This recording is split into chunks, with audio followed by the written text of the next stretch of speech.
25. Number 3, this asks you which quadrant something lies in. So thinking back to the 4 quadrants, which quadrant of a coordinate plane, that just means your xy axis, is represented by the inequalities x is less than or greater than or equal to 0 and y is greater than or equal to 0. So if you have a graph, how are the coordinates or the quadrants labeled in the graph? Julia? The top right one is the first one. So the top right is number 1, and then how do they count? Yeah, counterclockwise. So this is quadrant 2, 3, and 4. So our quadrants move counterclockwise. So Julia, if we have x being greater than or equal to 0 and y being greater than or equal to 0, where is that going to lie? Yeah, that's in the first quadrant. So x and y being greater than or equal to 0 bounds us to this area right here. Because we have to be above the x-axis for the x to be greater than or equal to 0. We need to be to the right of the y-axis. And if I'm above x and to the right of y, we would be in quadrant 1. So this guy right here. The last question says, if you graph this system of inequalities, x is greater than or equal to 0, y is less than or equal to 0, and x plus y is greater than or equal to 25, which takes pretty much questions 2 and 3 and puts them together. How would you describe the shape of the region containing the solutions of the system? So we're going to look at shapes today, graphs creating shapes, bounding different regions. What shape would that be? So if we have these 2 lines, one being a vertical line, the other one being a horizontal line, and then we have x plus y is greater than or equal to 25. Jillian? Does that make a triangle? It does make a triangle. Jillian, if you solve this for y, what would that give you? Y is negative x plus 25. So y would be greater than or equal to negative x plus 25. Where's the y-intercept of that graph, Julian? 25. At 25. So I'm just going to say 25 is up here. What's the slope of the graph? Negative. Okay, so it's going to go down because the slope is negative. So I'm just making a little sketch. Obviously, I don't have a point that's all the way up at 25.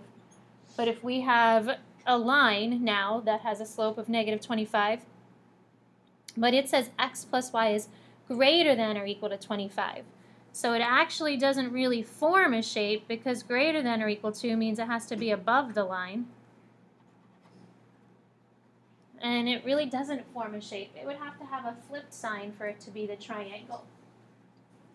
So you could say it's an unbounded shape, an unbounded region that goes on forever. If our sign was flipped, then we would have a triangle. So if it said less than or equal to. So if we flip that sign, then we would have that value. The second part of the question says, would the points on the line x plus y being greater than or equal to 25 be solutions to the system? How do you know if it lies on the line? Is it a solution? So if a point is on the line x plus y is greater than or equal to 25, Jillian, how do you know it's a solution? Because it says equal to. So it is a solution. The points, any point on the line would be a solution because it says equal to. If it just said x plus y is greater than 25 or less than 25, then it would not be a solution. Because it has to be less than that line, not including that line. And that's why we make a dashed versus a solid line, or a dotted versus a solid line. If it's dotted, it doesn't include the line. If it's solid, that line is part of the answer as well. So we're going to look at some graphs today in your notes that have bounded areas. We're going to work to see if we can start finding max and mins of those areas. And tomorrow we'll kind of take this a step further and start applying it to applications. So today is like the background behind it. Tomorrow we'll be applying application problems.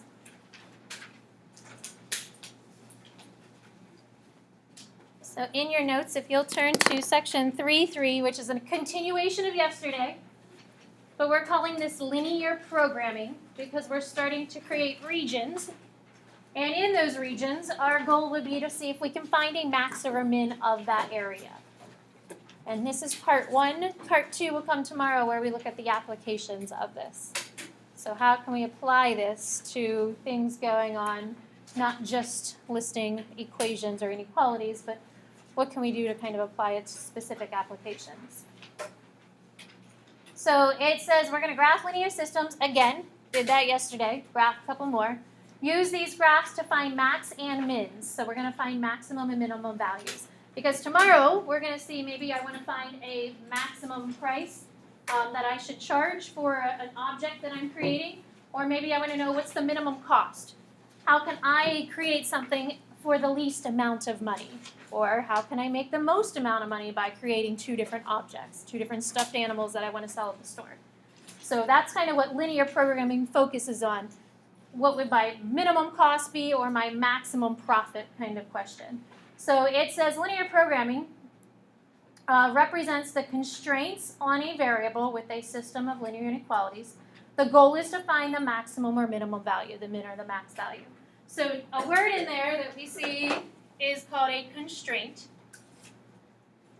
And we'll use that word in various things that we look at. A constraint would be the restrictions on the variables. So a constraint is a restriction.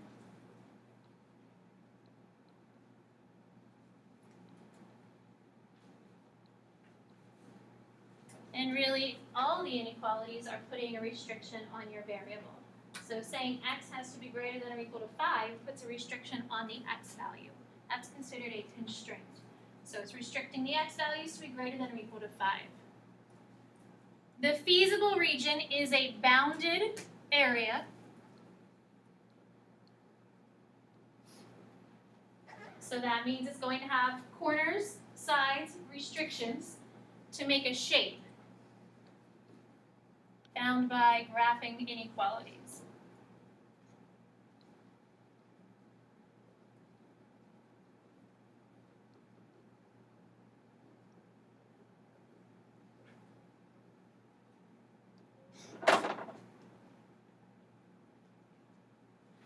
So today we're going to first just look at a graph that's already given to us. So you'll see a graph. This is how the homework starts in the book. There'll be 3 graphs already drawn, already shaded in, so that you have a region. And using that region, our goal will be to find the max and the min values. So you have a graph here without a region drawn. We're going to draw our own little graph. And this is how the book will look. So it'll start off with a picture for you. And we'll just make some type of shape. So if you place a point at 1, 1. So I have a point at 1, 1. And this looks like 6, 1. Maybe we'll make one at 5, 3. And we'll place another one up here at 2, 1, 2, 3, 4, 5, 5.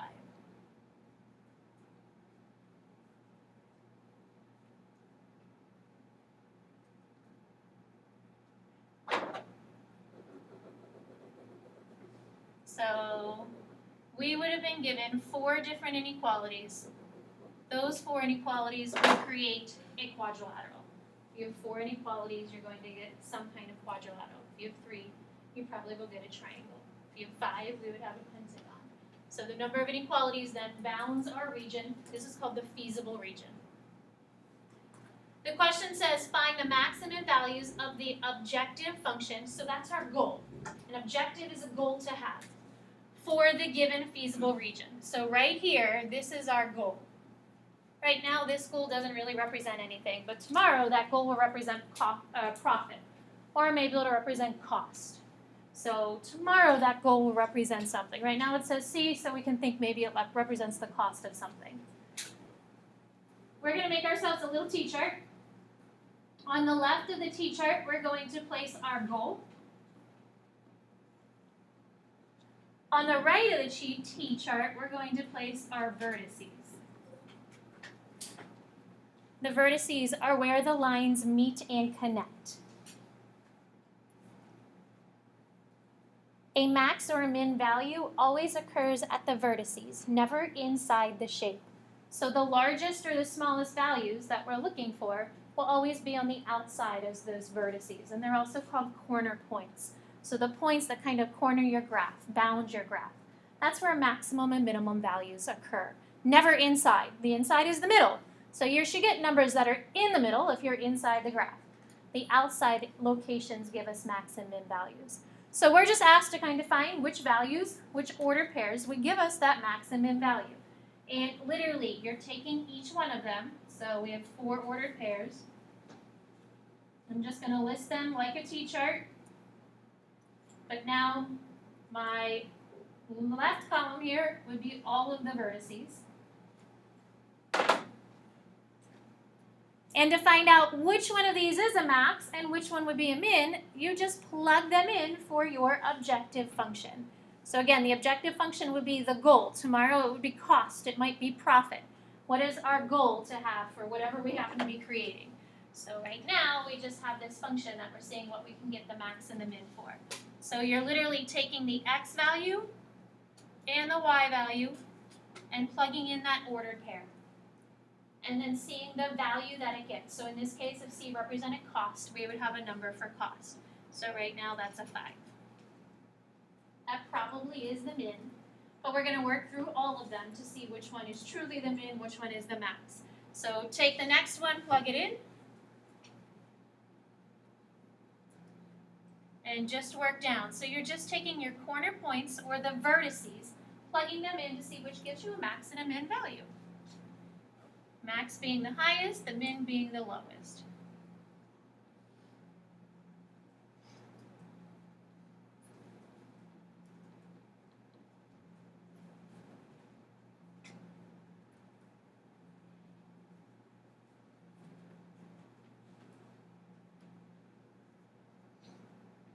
So Garrett, at the 0.61, your value is 20. How about at 5.3? And then 2.5? So the minimum is pretty easily seen because you have such a small value of x1, y1. But the maximum, when you're looking at those, just by giving a visual, kind of hard to kind of guess which one would be the max, but actually plugging it in and doing the work. So the ordered pair 5.3 gives us the max. And the ordered pair 1, 1 gives us the min. So again, tomorrow we'll do more applications with it, but this is just kind of show you how it works. So we have a bounded region. If we're finding the max or the min of the bounded region, you take the ordered pairs, plug them in, and that'll list the max and the min. So the first 3 problems from the book, you have a graph that's already drawn for you. You don't need to draw the graph. You'll just be asked to find the max and the min values. All you need to do is make a little T-chart with the 4 points, the 5 points, depending on what the shape is. That one should be pretty straightforward. Questions? All right, so if you flip the page, I'll actually get to graphing some of these. So these look a little more interesting. We now have 4 different inequalities to create a bounded region. So it says graph the following feasible regions, which means it should create some kind of shape. And then it also says to label each vertex. The vertex is just where our 2 lines connect. It makes a corner point. And in these 2, you just have a grid. So if you want to go down the middle, make your x and y axis.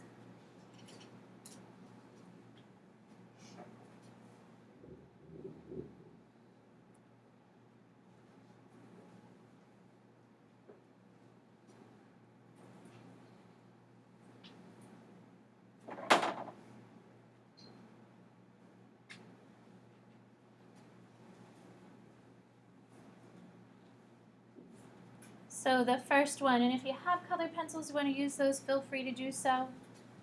Otherwise, just do lightly shading. I would not shade dark. Make sure you're shading because we've got like 4 lines that we're looking at. I usually draw myself little arrows as an indicator as to which way I'm going, but I don't shade the whole thing. And then I kind of look at the arrows and see which way they're pointing. So the first one says x is greater than or equal to 0. So I'm going to where x is 0, which happens to be right here. all lines that are x are vertical lines. So we have a vertical line at x is greater than or equal to 0, which is right on top of the y-axis. Greater than or equal means I'm shading to the right. So I'm just going to draw myself little arrows here to show where we're shading. So right now, half of my graph is the solution. Everything to the right, the stuff to the left is not the solution, because x must be greater than or equal to 0.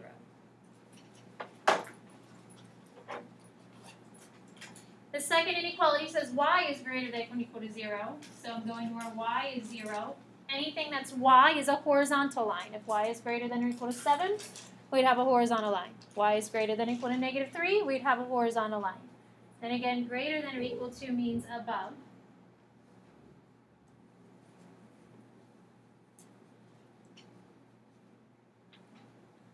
So just by graphing those two things, I can see that my solution is going to be up here in this first area, the top right, because my arrows are pointing both in that area. Everything else isn't a solution because I don't have overlapping regions. So right now, I know the solution should be up here in this quadrant, the first quadrant. The third one down, we have x plus y is less than or equal to 6. So will, in y equals form, that would be y is less than or equal to? Negative x plus 6. So now we have an actual line to graph. So we're going to go up to 6. Plot a point. The slope is -1, so down 1, right 1.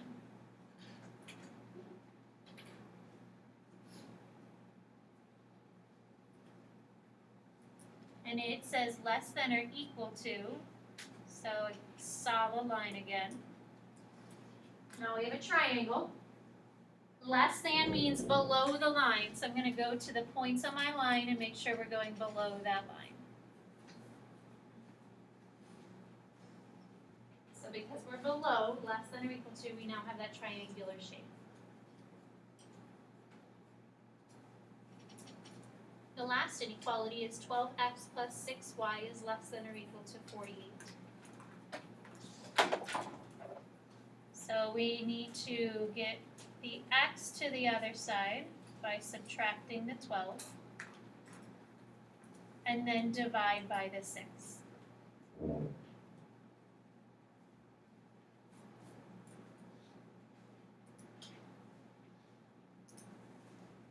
So Maggie, if we divide by 6, what is our inequality?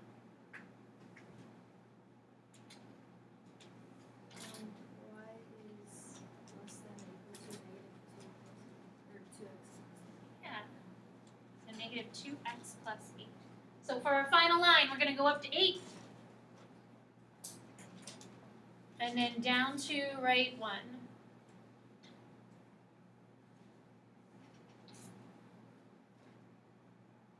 And less than or equal to. So again, less than or equal to means below the line.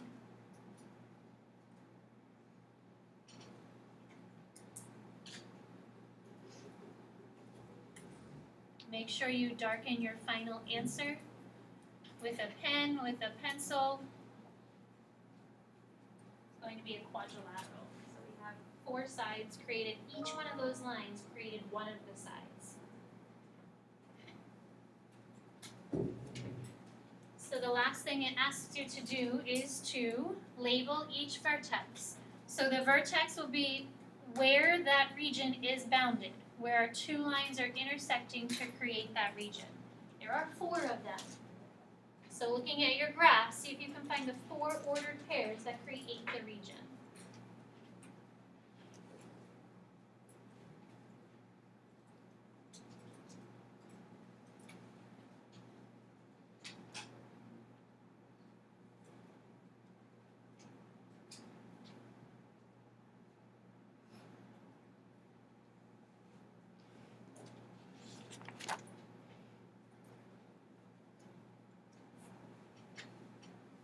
Julie, what 4 points do you have? 0, 0, 4, 0, 2, 4, 0, 6. Any questions? So if this were a big problem, we could then take this, we would have some kind of objective equation, objective function that we would then use this information to find the max or the min. That would be kind of like the result of the problem. So the reason we're graphing these is so that we can then finish the answer. What's the solution? What's the max or min? Any questions? So if you look right next to it, instead of using x and y, we have 1 is less than or equal to c, which is less than or equal to 4. C plus d is less than or equal to 14, and d is greater than or equal to 2c. When you have different letters, how do you know which one represents x and which one represents y? Which is the independent versus the dependent? If we're not using x and y all the time.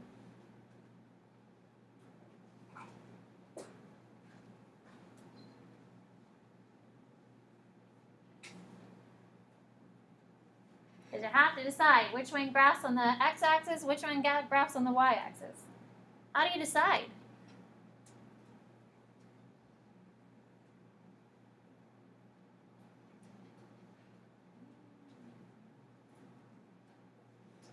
Abby? In the first equation, does it have to be x? Why? Because in that type of equality, does it always have to be x or? No, it could be y. So, Odette? You graph it in the order of kind of in the alphabet, so you do x because that's Yeah, and then actually, like, it seems like it's kind of stupid, but x is your independent variable, y is your dependent variable. They go alphabetically. So C is your independent variable, D is your dependent variable because they go alphabetically. If you prefer to make this an x, go for it. But the first variable, if we use m and n, m is your x, n is your y. The first variable in the alphabet is x, the second variable in the alphabet is y.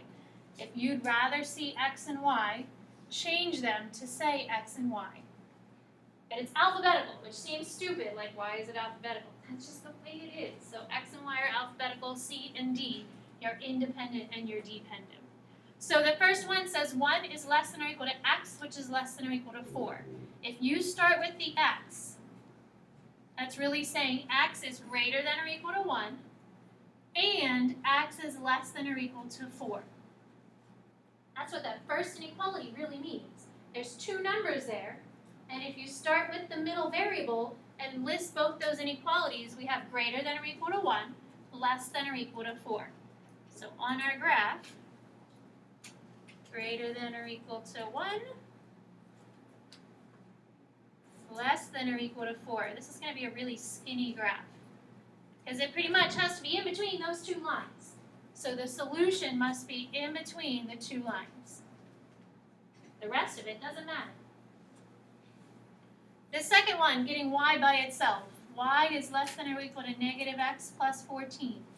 If you like keeping the c and the d, it would be d is less than or equal to negative c plus 14.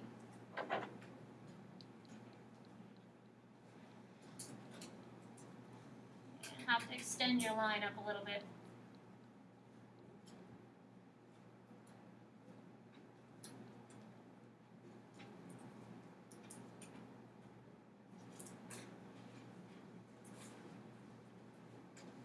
They actually connect right at the top of the graph.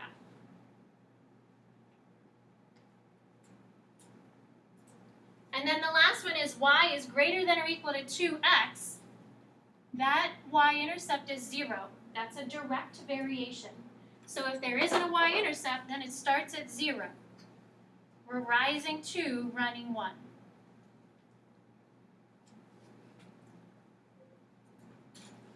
So we have a trapezoid here. Actually have a shape that we're working with.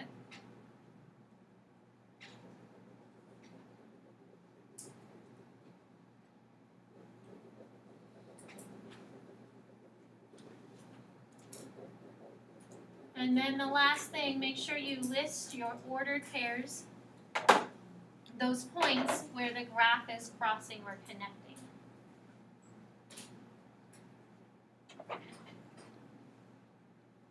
And 2 of them are on the line. of 1, 2 of them are on the line of 4.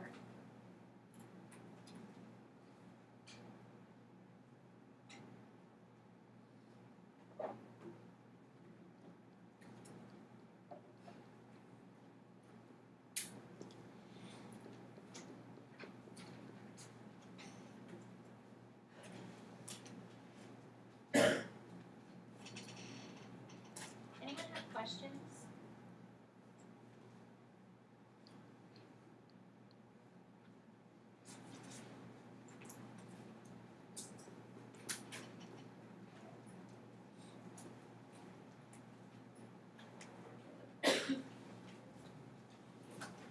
This one should be crossing, looks like at about 1, I think it should have crossed at 2. My point's a little off.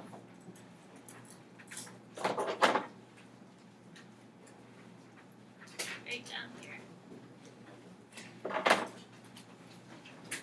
So tonight, again, 4 questions at the bottom of that worksheet that we did for a warm-up. And then there are 3 more in the book that you'll graph, and 3 that you'll already have the graph, and you'll just have to kind of figure out the max and the min. How